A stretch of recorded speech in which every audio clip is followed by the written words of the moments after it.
In this video, I'm gonna give you my step-by-step plan for gaining 12 pounds of muscle in the next 6 months. So this is the exact process that I would take you through if I were coaching you one-on-one. There are only 4 levers that you need to focus on for rapid body transformation. And these are the 4 levers that I go through for myself and for my clients. Step 1 is core exercise selection. So the first big lever is to get clear on what your core exercises are going to be. These are gonna be the linchpin exercises of your training routine that you're gonna focus on mastering and getting as strong as possible at over time. Your muscular foundation will be built by mastering a handful of compound exercises. These exercises must work well for your body. You must be able to train them intensely. They must cover the majority of your musculature, and you must focus on getting as strong as you possibly can at them over time. These are our indicator exercises. And so if you're getting stronger at these exercises over time, you are gaining muscle. And if you're not getting stronger at them over time, you're not gaining muscle. There are 2 requirements for core exercises. First, you must pick compound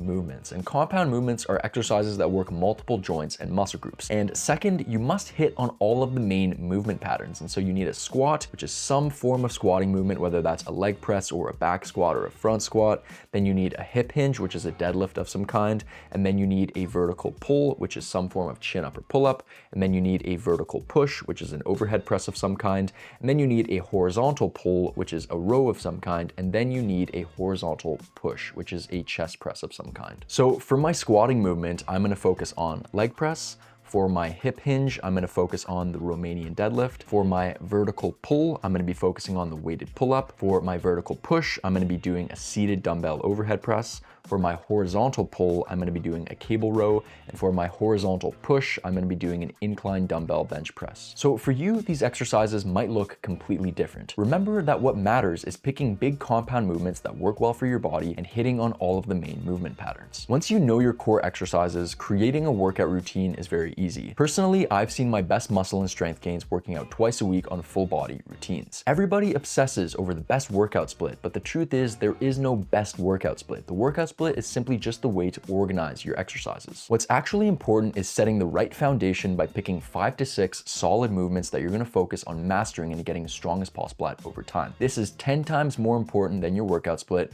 because the workout split doesn't mean fucking shit unless you have the foundation right. If you're a busy guy in your 30s and 40s and want to build your dream physique with minimal time commitment, pick up my free minimalist muscle building masterclass. It's the first link in my description. The next step is to calculate the right calorie and protein intake for your goal. As far as nutrition goes, nothing else is going to have a bigger impact on your muscle growth and fat loss than your calorie and protein intake. Eating healthy is very important for health, and I would recommend that at least 80% of your daily calories come from healthy food.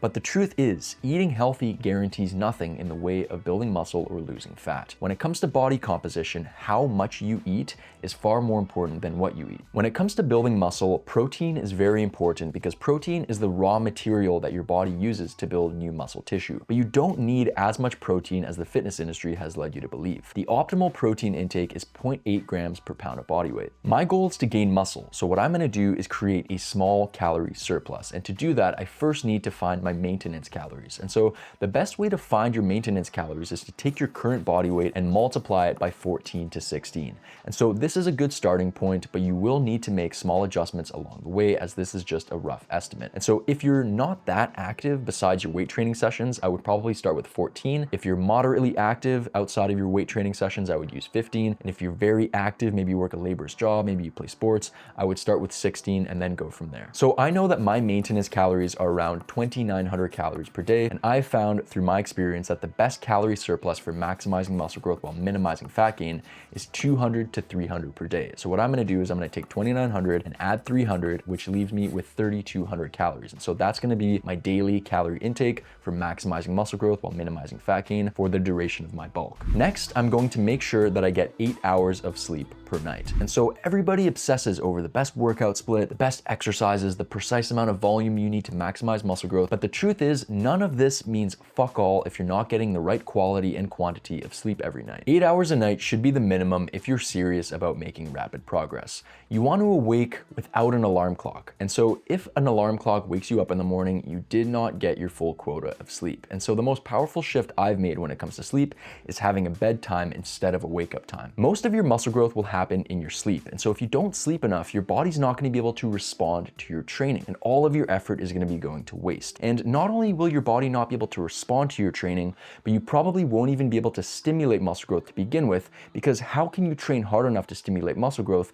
if you're sleep deprived? Sleep is one of those obvious things that most people know they should be prioritizing but aren't. And instead of focusing on sleep, most people focus on useless bullshit. They focus on the best workout splits, the most optimal amount of volume per muscle group. All this shit doesn't mean fuck all if your sleep is not dialed in. Everyone steps over the easy 90% to focus on the tricky 10%.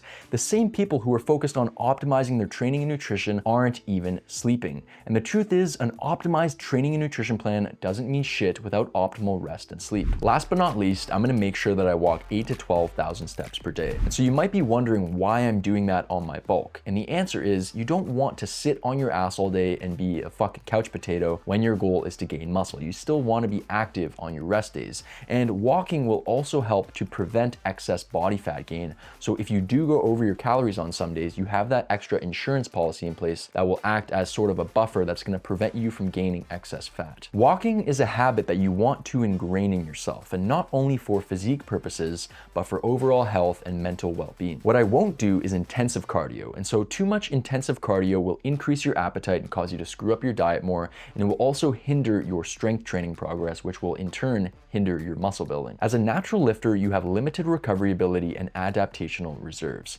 If you want to gain muscle as fast as possible, it helps to focus these limited resources on your strength training.